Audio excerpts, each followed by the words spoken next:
40 years in a corporate office taught me a lot about patience, but nothing prepared me for dealing with Mike. Today, as I watch the autumn rain gently fall on my farm, I savor the quiet victory I achieved, using nothing but fresh manure and perfect timing. At 67, I've finally achieved my youthful dream. This little farm on the outskirts of town is my refuge, my reward after decades of reports, meetings, and deadlines. Here I grow my organic veggies, take care of a few dairy cows, and spend my days with old Cooper, my 12-year-old Labrador who seems just as content as I am with our relaxed routine. Mornings start with sunrise. I get up early, brew a strong coffee, and sit on the porch planning my day while watching the dew vanish from the fields as Cooper snores beside me. There are no car horns, no urgent emails, just the occasional sound of a distant tractor or the mooing of my cows asking for attention. Subscribe to the channel and leave your like to get access to more stories like this. This simple life was perfect until Mike and Jessica moved into the neighboring property 6 months ago. A big city couple, him a manager at a tech company, and her a marketing executive always on her phone. They bought the old Thompson house as a weekend getaway, but it soon became clear they brought their urban haste with them. The problem started innocently enough. One morning, I found Mike's huge black truck partly blocking my entrance. I didn't think much of it. Maybe he had just stopped quickly to check his mailbox and forgot to move the vehicle. I shrugged it off and went about my day. The second time, I left a polite note on his windshield. "Hello neighbor, please avoid parking here because I need this entrance clear for my farming equipment." Thanks. I signed it with my name, and even drew a little smiling face, just like my late wife Martha used to on her notes. The third time, I walked over to their house. Jessica answered, phone in hand, clearly annoyed by the interruption during her call. When I mentioned the car, she rolled her eyes.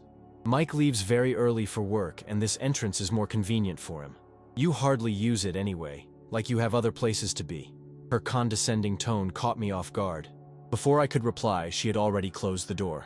The incidents kept piling up. I tried talking directly to Mike on a Sunday while he was washing that shiny truck. "Mike, we need to sort out this entrance." He barely looked up from his task. "Look, I park there just for a few hours. It's no big deal. I've got important meetings. I can't be late looking for a parking spot. But it's my private property," I argued. "And last week, I had to wait nearly an hour to get my tractor out because you completely blocked the way." "Relax, old-timer. You really don't have any commitments." He laughed at his own joke. "Look, I'll try to remember, but if it happens again, just go around. Your farm's big enough." I even tried talking to the local sheriff, who promised to speak with them, but nothing changed. I tried the Rural Homeowners Association, and they suggested building a fence, as if the problem were my lack of physical boundaries, instead of Mike's blatant disrespect. After 3 months of growing frustration, I realized I had exhausted all civilized options. In my corporate career, I was known as the peacemaker, the reasonable man who found win-win solutions. But in this situation, it was clear that Mike only understood one language: consequences. It was on a rainy Wednesday that I made my decision. I woke up at 5 in the morning and once again saw that black truck blocking my entrance. Something inside me just snapped. Cooper watched me curiously as I grabbed a shovel and a wheelbarrow. Calmly, I patted his head. "Sometimes, friend, we have to use the tools nature gives us." My cows had been generous that morning. The barn was full of what I like to call brown gold.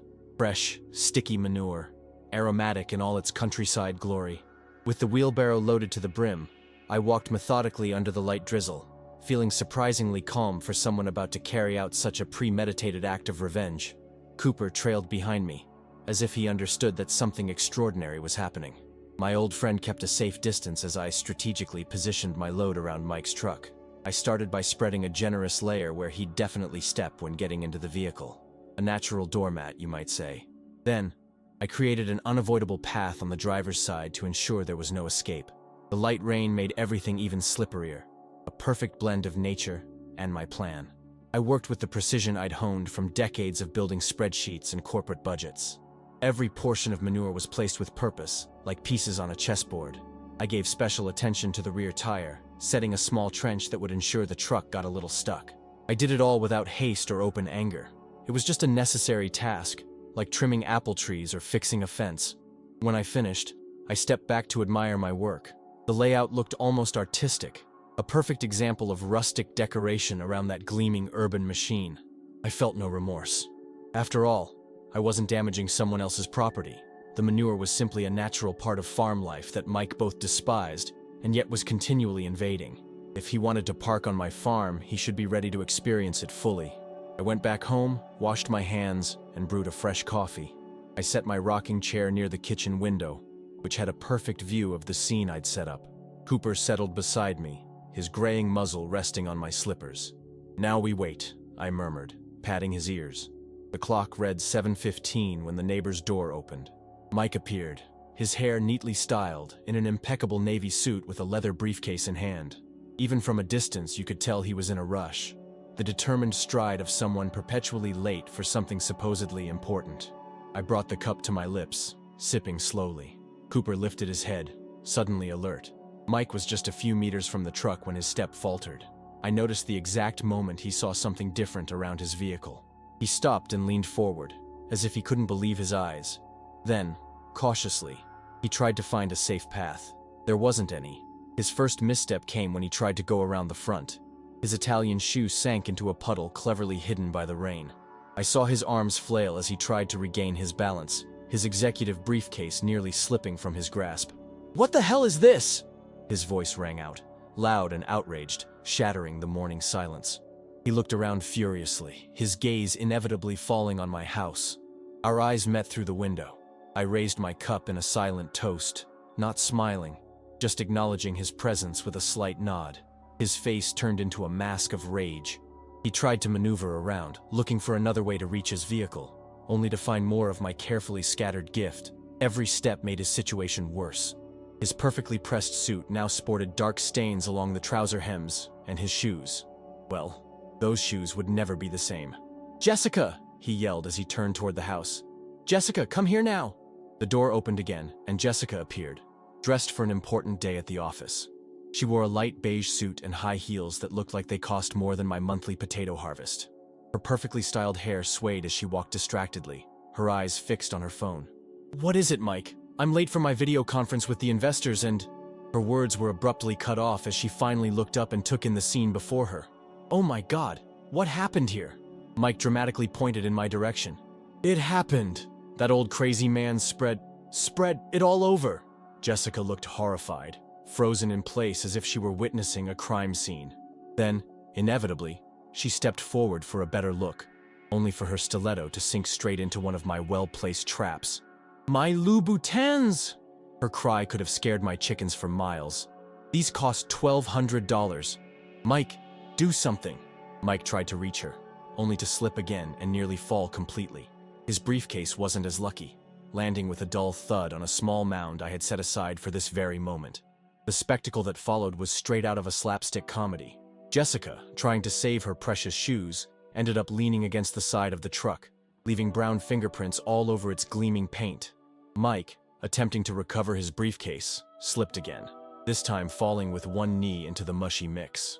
"I'm going to sue you for every last penny," Mike shouted, struggling to maintain some dignity as his once impeccable suit now showed various shades of brown.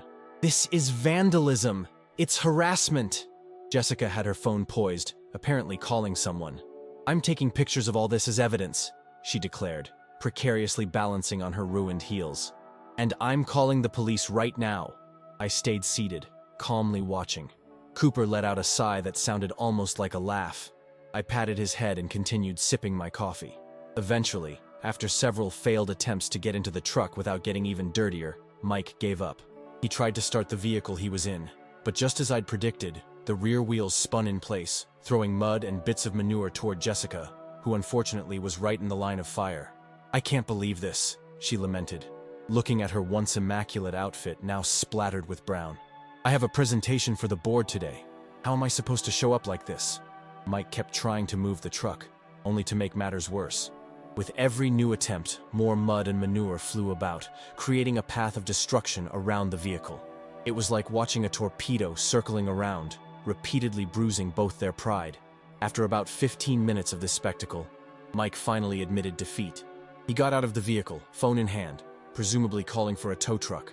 Jessica had retreated to her porch, a handkerchief pressed against her nose, alternating her gaze between her ruined shoes and me with an expression of disgust and rage. At 8:05, the tow truck appeared on the road. "Ryan, a burly middle-aged man I knew from local rural meetings, slowly climbed out, taking in the scene. I could see his smile growing as he approached. I decided it was time to join the group. I put on my coat, laced up my rubber boots, and walked calmly to the farm entrance, with Cooper faithfully following a few steps behind. "Good morning, everyone," I greeted warmly, as if arriving at a community picnic. "Looks like we've got a little problem here." "A little problem?" Mike practically spat. "You did this on purpose, you old crazy man." Ryan, the tow truck driver, looked from Mike to me, then around at the scene, and finally at Cooper, who sat politely by my side watching everything with what I could only describe as a canine smile. "Parked at the farm entrance again, huh, Mike?" Ryan asked casually, scratching his scruffy beard. "George here had warned you about this a few times, didn't he?" Jessica stepped off the porch, still keeping her distance from the mess. "It doesn't matter. He has no right to do this. We're filing a lawsuit today." Ryan just shrugged. "Well, technically, he's allowed to spread fertilizer on his own property. And technically, you guys are parking without permission on private property." He turned to me with a conspiratorial smile. "Fertilizing the entrance today, George? A productive morning, huh?" "The cows were especially generous," I replied simply. "I thought I shouldn't waste it." Mike looked ready to explode.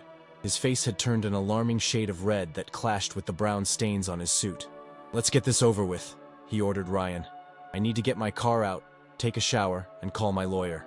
Ryan nodded, still smiling, and went back to his truck. With careful maneuvers, he positioned the tow vehicle and started setting up the equipment to pull the truck. "I'll need you to get in the car and drive when I pull, Mike," Ryan instructed. "Just to make sure you get out of this mud hole smoothly." Mike looked at his already ruined shoes and pants, then at the still clean interior of his truck, clearly reluctant to transfer the dirt to his leather seats. "Is there no other way?" he asked, almost pleading. Ryan shook his head. "Unfortunately not, unless you want to leave your car here forever." With a deep sigh of resignation, Mike trudged toward the vehicle, each step marked by a squishy sound that amplified the morning silence. Jessica was filming everything on her phone, alternating between documenting the situation and making furious comments about the justice being served. When Mike finally got into the truck, leaving behind a brown trail, Ryan started operating the winch. The vehicle moved a few centimeters, then stopped abruptly, the wheels spinning once more. "Step on it," Ryan shouted. Mike complied, slamming on the accelerator. The result was spectacular. The rear wheels spun furiously, flinging an impressive amount of mud and manure in a perfect arc. Ryan, who wasn't expecting that reaction, ended up getting a good chunk of the mess on his uniform. But instead of getting mad, he just started laughing. A deep, genuine laugh that echoed across the farm. "It reminds me of my childhood on my father's farm," he exclaimed between bouts of laughter, taking off his cap to wipe his face. "Nothing like the real smell of the country in the morning." Mike looked mortified. Jessica had stopped filming and now simply watched in absolute horror. Cooper, sitting obediently by my side, tilted his head as if he too was enjoying the show. After a few more coordinated attempts, the tow truck finally managed to pull the truck out of its makeshift mud hole. Once it was pulled onto solid ground, the truck left a trail that seemed to tell the story of a man who parked in the wrong place for the last time. Mike's expression was priceless as he inspected the damage to his prized truck. The brown splatters had seeped into every crevice of the shiny exterior, and inside, thanks to his own shoes, the carpets now bore stains that would definitely need professional cleaning. The smell, well, let's just say no car air freshener on the market could match that authentic country aroma. "They'll send the tow bill to your address, right?" Ryan asked, calmly putting away his tools despite being partially covered in manure. "Send it to him," Mike shouted, furiously pointing in my direction. "He caused all this." Ryan scratched his beard thoughtfully. "Well, technically, I'm towing your vehicle from private property where it was parked without permission. Standard procedure means the bill goes to the owner." He shrugged. "Company rules, you know?" Jessica, who had kept her distance during the whole ordeal, finally came over, still documenting everything on her phone. "We're collecting evidence," she declared, as if leading a criminal investigation. "You two will be on my Instagram feed tonight. All my 15,000 followers will know how decent people are treated in this end-of-the-world mess." Ryan just smiled. 15,000, huh? Impressive. Maybe my towing business will get some free publicity. Don't forget to tag Ryan Towing in the photos. I noticed the sun starting to peek through the clouds, lighting up the scene like a divine spotlight on our little rural comedy. Cooper stretched out next to me, seemingly bored with the spectacle that had already lasted over an hour. Well, if you'll excuse me, I announced calmly. I have animals to feed and a farm to tend. Mike, Jessica, I sincerely hope you find a more suitable parking spot in the future. This isn't over, old man, Mike yelled, trying to wipe his hands on a towel already soaked with mud. I'm going to sue you for property damage, harassment, emotional distress. And for my Louboutins, added Jessica, holding up one of her once expensive shoes as evidence. The heel was completely caked in a substance no cobbler could ever fully remove. Good luck with that, Ryan replied as he closed his truck's door. It'd be interesting to explain to the judge why your car was repeatedly parked on private property after several warnings. He gave me a discreet wink. See you at the Rural Association meeting on Saturday, George? I nodded cordially. Wouldn't miss it for anything. Martha used to make the best apple pie. My favorite, Ryan replied as he fired up the engine. Before leaving, he rolled down the window and added, "Oh, and Mike, if you need a special wash for your truck, my cousin runs a detailing service. He charges extra for special situations like this, but I guarantee it's worth it."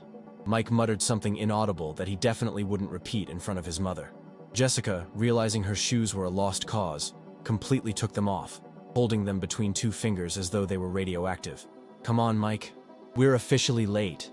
His tone had turned cold and professional, as if he suddenly remembered his priorities. "We'll call the car lawyer." As they walked back home, Mike leaving brown footprints and Jessica barefoot, I could hear their furious whispers about how they'd deal with that old crazy man and his stinky farm.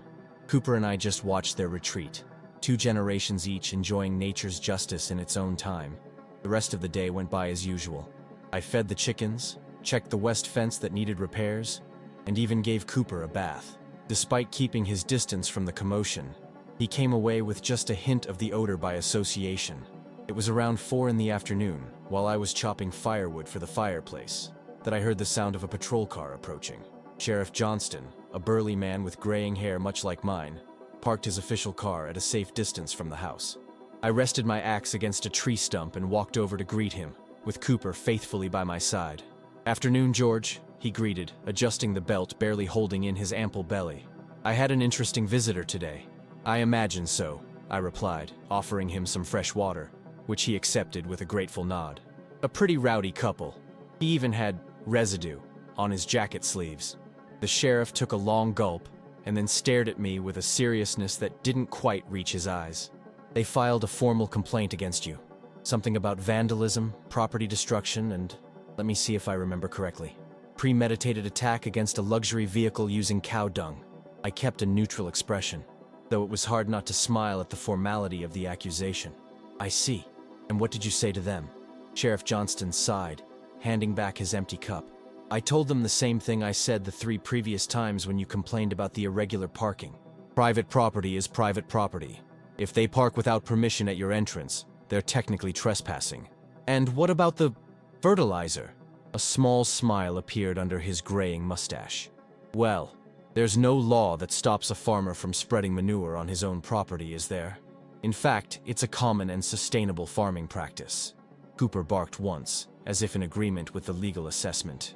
"Exactly," the sheriff agreed, leaning down to pat the old dog's head. "Anyway, I'm just here as a formality. I needed to inform you about the complaint and record your response." "And what's my official response?" "That you were just doing your routine farming work on your private property and have no control over where uninvited visitors choose to park." I nodded solemnly. "Seems about right." Sheriff Johnston adjusted his hat and turned to leave, but then stopped halfway. "Oh, and George, my wife is organizing that charity dinner for the library next month. She's happy if you could contribute some of your famous organic potatoes." "It would be my pleasure," I replied. "Tell Margaret I'll drop off a box next week." He nodded, satisfied. "Great. And, just between us, Ryan told me about the scene this morning." His face lit up with a barely contained smile. He said it was the funniest thing he's seen in 20 years of towing. "Funny things happen when people ignore repeated warnings," I commented casually. The sheriff laughed, a deep, genuine laugh. "True. And speaking of which, I don't think we'll have any more problems with unauthorized parking at your entrance. That guy seemed determined to keep a respectful distance from your property from now on." "I hope so. I hate wasting good fertilizer." With one last laugh, the sheriff got into his car and left, leaving only a cloud of dust on the dirt road. Cooper and I got back to our chores, the afternoon passing just like any other, except for the quiet satisfaction I felt. News spread quickly in our rural community. At the local market 2 days later, I was greeted with knowing smiles and pats on the back. Mrs. Peterson, the owner of the bakery, even offered me a complimentary muffin for the man who knows how to handle difficult neighbors. "I heard you taught those city bumpkins a memorable lesson," she commented, leaning over the counter as if sharing a state secret. "My nephew works at the car wash where they took that truck. He said he'd never seen anything like it. They had to run 3 full cleaning cycles, and even then, the smell stuck." I accepted the muffin with a polite thank you. "Just a disagreement over property lines. I'm sure it's all sorted now." "Oh, it's definitely sorted," she laughed. "Jessica came in here yesterday to buy bread and practically spun around when she saw you at the window. She left so quickly she forgot her wallet on the counter." In the following weeks, I noticed a big change in how things went with the neighbors. Mike's truck was now always parked carefully within his own property. On a few occasions when our paths crossed on the road, he sped off as if my presence might somehow contaminate his vehicle again. Jessica, on the other hand, took a different approach. At community events, she kept a visible distance, but I often caught her sneaking glances at me with a mix of indignation and caution, as if I were some unpredictable rural sorcerer. At a homeowners association meeting, when I mentioned that I was thinking of expanding my cattle operation, she abruptly stood up and left the room, muttering something about being allergic to certain rural elements. The incident also brought unexpected consequences. Ryan, the tow truck guy, became a regular visitor on my Sunday afternoons. He'd show up with a bottle of homemade cider, and we'd sit on the porch talking about everything from gardening techniques to rural philosophy. His wife even started swapping recipes with Martha, and his teenage kids would sometimes help around the farm in exchange for fresh vegetables and stories of the old man who took down the city rich with cow dung. About a month after the incident, I received a formal letter from a prestigious law firm from the big city. I opened it slowly while enjoying my breakfast. Cooper watched curiously as I read the contents. It was a notice saying that Mike and Jessica had considered suing for property and emotional damages, but after talking to their lawyers, they decided not to proceed. The last paragraph used fancy legal language that basically asked me to refrain from using offensive agricultural materials in areas with potential for human contact. I tucked the letter away in a kitchen drawer with the bills and other papers. Cooper tilted his head as if to ask about my reaction. "They backed off, friend," I explained, patting his ears. "Apparently their lawyers explained the difference between illegal parking and legally using fertilizer." The old dog seemed to smile as he settled comfortably under the table while I finished my coffee. At the county agricultural fair a few weeks later, I found Ryan chatting with some locals. When I got closer, he beamed. "There's the man of the hour," he exclaimed, raising his cider cup in salute. "We were just talking about innovative ways to fend off unwanted visitors." The others laughed, clearly familiar with my story. Tom Wilson, a third-generation farmer from across the valley, gave me a pat on the back. "Subscribe to the channel and leave your like to get access to more stories like this." "George, you brought back the spirit of the old guard," he said approvingly. "My dad used to say that modern problems sometimes need traditional solutions." "It wasn't anything elaborate," I replied modestly. "Just an unfortunate coincidence between where their vehicle was parked and my morning fertilizing routine." That got more laughs. Susan Clark, a retired teacher and secretary of the Rural Association, leaned in conspiratorially. "You know they put the house on the market, right?" she said, always up to date with local news. Apparently, the authentic country experience wasn't exactly what they expected. I raised my eyebrows in feigned surprise. "Really? Too bad. They were starting to fit in so well with the community."